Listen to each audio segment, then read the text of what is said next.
सोऽहं हन्ते नमः। नमस्कार प्रिय भक्तगणों, स्वागत है आप सभी का आपके अपने चैनल यारनाथ में।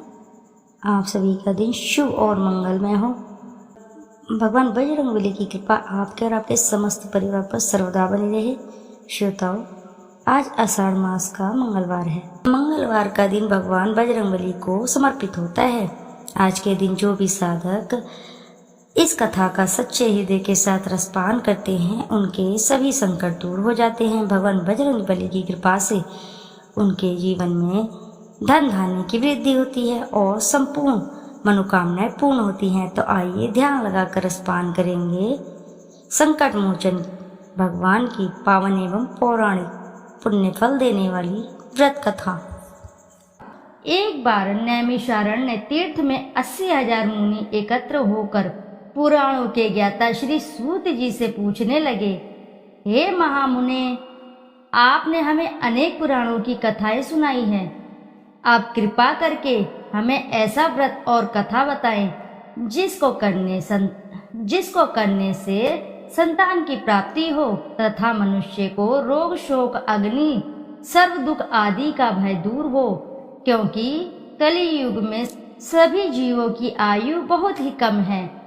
फिर इस पर उन्हें रोग चिंता के कष्ट लगे रहेंगे, तो फिर वह श्री हरि के चरणों में अपना ध्यान कैसे लगा सकेंगे। श्री सूत जी बोले, हे मुनियों, आपने लोक कल्याण के लिए बहुत ही उत्तम बात पूछी है। एक बार युधिष्ठिर ने भगवान श्री कृष्ण से लोक कल्याण के लिए यही प्रश्न किया था। भगवान श्री कृष्ण और युधिष्ठिर का संवाद तुम्हारे सामने कहता हूँ, ध्यान देकर सुनो। एक समय पांडवों के सभा में श्री कृष्ण जी बैठे हुए थे। तब युधिष्ठिर ने भगवान श्री कृष्ण से प्रश्न किया, हे प्रभु नंद नंद गोविंद, आपने मेरे लिए अनेकों कथाएं सुनाई हैं। आज आप कृपा करके ऐसा व्रत या कथा सुनाएं जिसके करने से मनुष्य के रोग चिंता का भय समाप्त हो और उसको पुत्र की प्राप्ति हो। हे प्रभु, बिना पुत्र के जीवन व्यर्थ है। पुत्र के बिना मनुष्य नरकगामी होता है। पुत्र के बिना मनुष्य पितृ ऋण से छुटकारा नहीं पा सकता और न ही उसका पुण्य नामक नरक से उद्धार हो सकता है। अतः पुत्रदायक व्रत बतलाएं। श्री कृष्ण बोले, हे राजन, मैं एक प्राचीन इतिहास सुनाता हूँ, आप उसे ध्यान पूर्वक सुनो। कुंडलपुर नामक एक नगर था। उसमें नंदा नामक एक ब्राह्मण रहता था। भगवान की कृपा से उसके पास सब कुछ था, फिर भी वह दुखी था। इसका कारण यह था कि ब्राह्मण की स्त्री सुनंदा के कोई भी संतान न थी। सुनंदा पतिव्रता थी, भक्ति पूर्वक श्री हनुमान जी की आराधना करती थी। मंगलवार के दिन व्रत करके अंत में भोजन बनाकर हनुमान जी को भोग लगाने के बाद स्वयं भोजन करती थी। एक बार मंगलवार के दिन ब्राह्मणी गृह कार्य की अधिकता के कारण हनुमान जी को भोग न लगा सकी, तो इस पर उसे बहुत दुख हुआ। उसने कुछ भी नहीं खाया और अपने मन में प्रण किया कि अब तो अगले मंगलवार को ही हनुमान जी का भोग लगाकर अन्न जल ग्रहण करूंगी। ब्राह्मणी सुनंदा प्रतिदिन भोजन बनाती, श्रद्धा पूर्वक पति को खिलाती, परंतु स्वयं भोजन नहीं करती और मन ही मन में श्री हनुमान जी की आराधना करती थी। इस प्रकार 6 दिन गुजर गए और ब्राह्मणी सुनंदा अपने निश्चय के अनुसार भूखी प्यासी निराहार रही। अगले मंगलवार को ब्राह्मणी सुनंदा प्रातः काल ही बेहोश होकर गिर पड़ी। ब्राह्मणी सुनंदा की इस असीम भक्ति के प्रभाव से श्री हनुमान जी बहुत ही प्रसन्न हुए और प्रकट होकर बोले, सुनंदा, मैं तेरी भक्ति से बहुत ही प्रसन्न हूँ, तू उठ और वर मांग। सुनंदा अपने आराध्य देव श्री हनुमान जी को देखकर आनंद की अधिकता से विवल हो श्री हनुमान जी के चरणों में गिरकर बोली, हे प्रभु, मेरी कोई संतान नहीं है, कृपया करके मुझे संतान प्राप्ति का आशीर्वाद दे, आपकी अति कृपा होगी। श्री महावीर जी बोले, तेरी इच्छा पूर्ण होगी, तेरी एक कन्या पैदा होगी, उसके अष्टांग प्रतिदिन सोना दिया करेंगे। इस प्रकार यह कहकर श्री महावीर जी अंतर्धान हो गए। ब्राह्मणी सुनंदा बहुत हर्षित हुई और सभी समाचार अपने पति से कहा। ब्राह्मण देव कन्या का वरदान सुनकर कुछ दुखी हुए, परंतु सोना मिलने की बात सुनी तो बहुत ही प्रसन्न हुए। विचार किया कि ऐसी कन्या के साथ मेरी निर्धरता भी समाप्त हो जाएगी। श्री हनुमान जी की कृपा से वह ब्राह्मणी गर्भवती हुई और 10वें महीने में उसे बहुत ही सुंदर पुत्री की प्राप्ति हुई। यह बच्ची अपने पिता के घर में ठीक उसी तरह से बढ़ने लगी जिस प्रकार शुक्ल पक्ष का चंद्रमा बढ़ता है। 10वें दिन ब्राह्मण ने उस बालिका का नामकरण संस्कार कराया। उसके कुल पुरोहित ने उस बालिका का नाम रत्नावली रखा, क्योंकि यह कन्या सोना प्रदान किया करती थी। इस कन्या ने पूर्व जन्म में बड़े ही विधान से मंगल देव का व्रत किया था। रत्नावली का अष्टांग बहुत सा सोना देता था। उस सोने से नंदा ब्राह्मण बहुत ही धनवान हो गए। अब ब्राह्मणी भी बहुत अभिमान करने लगी थी। समय बीतता रहा।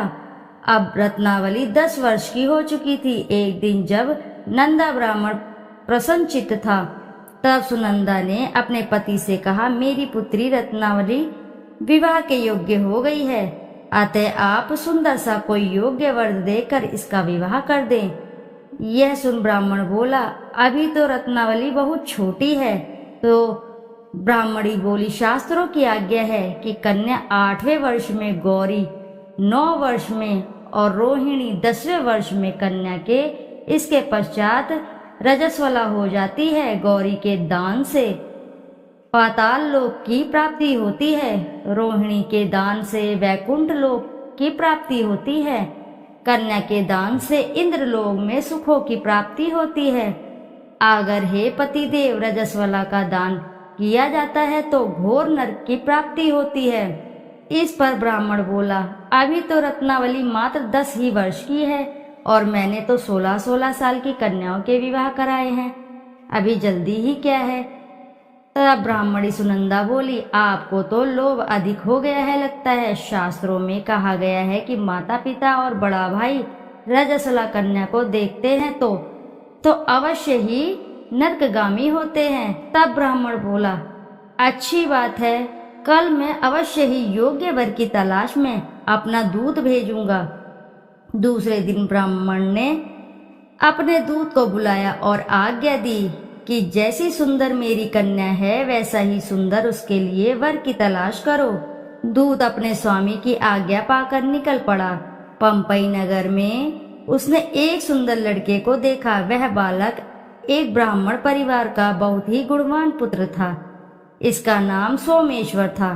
दूत ने इस सुंदर व गुणवान ब्राह्मण पुत्र के बारे में अपने स्वामी को पूर्ण विवरण बता दिया। ब्राह्मण नंदा को भी सोमेश्वर अच्छा लगा और फिर शुभ मुहूर्त में विधि पूर्वक कन्यादान करके ब्राह्मण ब्राह्मणी संतुष्ट हुए। परंतु ब्राह्मण के मन में तो लोभ समाया हुआ था। उसने कन्यादान तो कर दिया था, पर वह बहुत ही खिन्न भी था। उसने विचार किया कि रत्नावली तो अब चली जाएगी और मुझे इससे जो सोना मिलता था वह भी अब नहीं मिलेगा। मेरे पास जो धन था कुछ तो इसके विवाह में खर्च हो गया और कुछ शेष बचा है, वह भी कुछ दिनों के पश्चात समाप्त हो जाएगा। मैंने तो इसका विवाह करके बहुत बड़ी भूल कर दी है। अब कोई ऐसा उपाय है कि रत्नावली मेरे घर में ही बनी रहे, अपने ससुराल बिल्कुल न जाए। लोभ रूपी राक्षस ब्राह्मण के मस्तिष्क पर छाता जा रहा था। रात भर अपनी शैया पर बेचैनी से रुकावटें बदलते बदलते उसने एक बहुत ही क्रूर निर्णय लिया। उसने विचार किया कि जब रत्नावली को लेकर उसका पति सोमेश्वर अपने घर के लिए जाएगा तो वह मार्ग में ही छिपकर सोमेश्वर का वध कर देगा और अपनी लड़की को अपने घर ले आएगा, जिससे नियमित रूप से उसे सोना भी मिलता रहे और समाज का कोई मनुष्य उसे दोष भी नहीं दे सकेगा। प्रातःकाल हुआ। नंदा और सुनंदा ने अपने जमाई तथा लड़की को बहुत सारा धन देकर विदा किया। सोमेश्वर अपनी पत्नी रत्नावली को लेकर ससुराल से अपने घर की ओर चल दिया। ब्राह्मण नंदा महालोभ में वशीभूत हो वह अपनी मति खो चुका था। पाप पुण्य को उसे विचार बिल्कुल भी नहीं आ रहा था। अपने भयानक व क्रूर निर्णय को कार्य रूप देने के लिए उसने अपने दूत को मार्ग में अपने जमाई का वध करने के लिए भेज दिया था, ताकि रत्नावली से प्राप्त होने वाला सोना उसे हमेशा मिलता रहे और वो कभी भी निर्धन ना हो। ब्राह्मण के दूत ने अपने स्वामी की आज्ञा का पालन करते हुए उसके जमाई सोमेश्वर का मार्ग में ही वध कर दिया।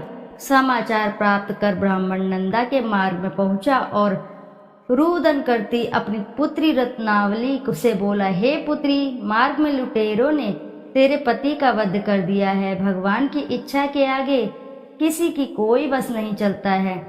अब तू घर चल, वहां पर रहकर ही शेष जीवन व्यतीत करना। जो भाग्य में लिखा है वही होगा। अपने पति की अकाल मृत्यु से रत्नावली बहुत ही दुखी हुई।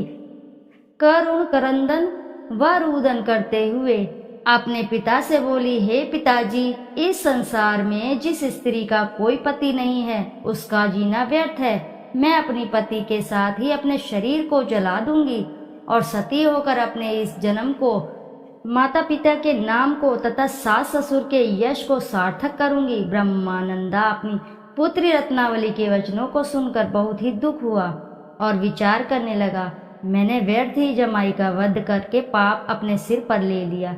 रत्नावली तो उसके पीछे अपने प्राण तक देने को तैयार है। मेरा तो दोनों तरफ से मरण हो गया। धन तो अब मिलेगा नहीं। जमाई वध के पाप के फलस्वरूप यम यातना भी भुगतनी पड़ेगी। यह सोचकर वह बहुत ही खिन्न हुआ। सोमेश्वर की चिता बनाई गई। रत्नावली सती होने की इच्छा से अपने पति के सिर पर अपनी गोद में रखकर चिता में बैठ गई। जैसे ही सोमेश्वर की चिता अग्नि जलाई गई, वैसे ही प्रसन्न हो मंगलदेव वहां प्रकट हुए और बोले, हे रत्नावली, मैं तेरे भक्ति से प्रसन्न हूँ, तू वर मांग। रत्नावली ने अपने पति का जीवन दान मांगा। तब मंगलदेव बोले, रत्नावली, तेरा पति अजर अमर है, यह महाविद्वान भी होगा और इसके अतिरिक्त तेरी जो इच्छा हो वो वर मांग। तब रत्नावली बोली, हे ग्रहों के स्वामी, यदि आप मुझ पर प्रसन्न हैं तो मुझे यह वरदान दीजिए कि जो भी मनुष्य मंगलवार के दिन प्रातःकाल लाल पुष्प लाल चंदन से पूजा करके आपका स्मरण करेगा, उसको रोग व्याधि ना हो, स्वव्यंजनों का कभी भी योग ना हो, सर्प अग्नि तथा शत्रुओं का भय ना रहे। जो स्त्री मंगलवार का व्रत करे वह कभी विधवा न हो। मंगलदेव तथास्तु कहकर अंतर्धान हो गए। सोमेश्वर मंगलदेव की कृपा से जीवित हो उठे। रत्नावली अपने पति को पुण्य प्राप्त कर बहुत ही प्रसन्न हुई और मंगलदेव का व्रत प्रत्येक मंगलवार को करके व्रतराज और मंगलदेव की कृपा से इस लोक में सुख ऐश्वर्य को भोगते हुए अंत में अपने पति के साथ स्वर्गलोक कर चली गई। तो बोलो जय बजरंगबली की जय, बोलो जय मंगल देव की जय। कथा अब इसी के साथ समाप्त हुई। तो आइए श्रोताओं, अब करते हैं श्री हनुमान जी की आरती। आरती की जय हनुमान लला की, दुष्ट दलन रघुनाथ कला की।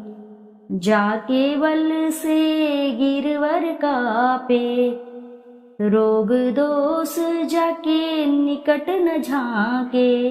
अंजनी पुत्र महाबलदाई, संतान के प्रभु सदा सहाई। आरती की जय हनुमान लला की। देवीरा रघुनाथ पठाए, लंका जारी सिय सधिलाए।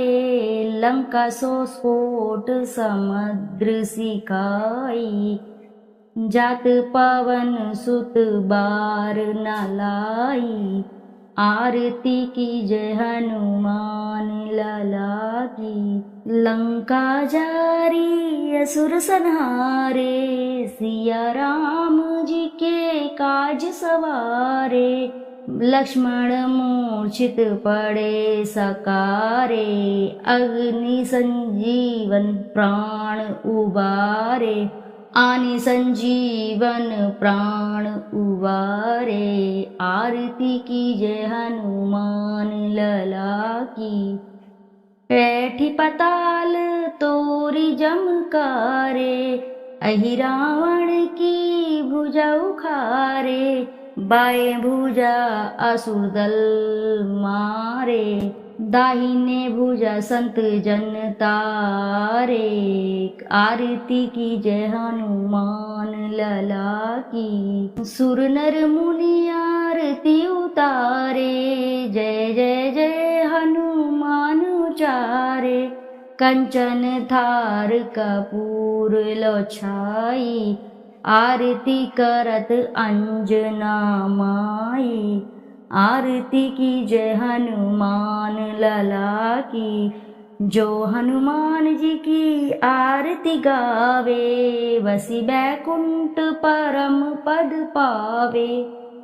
आरती कीजय हनुमान लला की, दुष्ट दलन रघुनाथ कला की। बोलो जय बजरंगबली की जय, पावन पुत्र हनुमान जी की जय। श्रोताओं, यदि आपको कथा अगर अच्छी लगी है तो वीडियो जरूर लाइक करें और साथ ही चैनल को सब्सक्राइब करें और एक बार अपनी सच्ची श्रद्धा से कमेंट बॉक्स में जरूर लिख दें जय बजरंगबली की जय। फिर मिलते हैं आपसे ऐसे ही किसी नई कथा कहानी में, जब तक के लिए नमस्कार।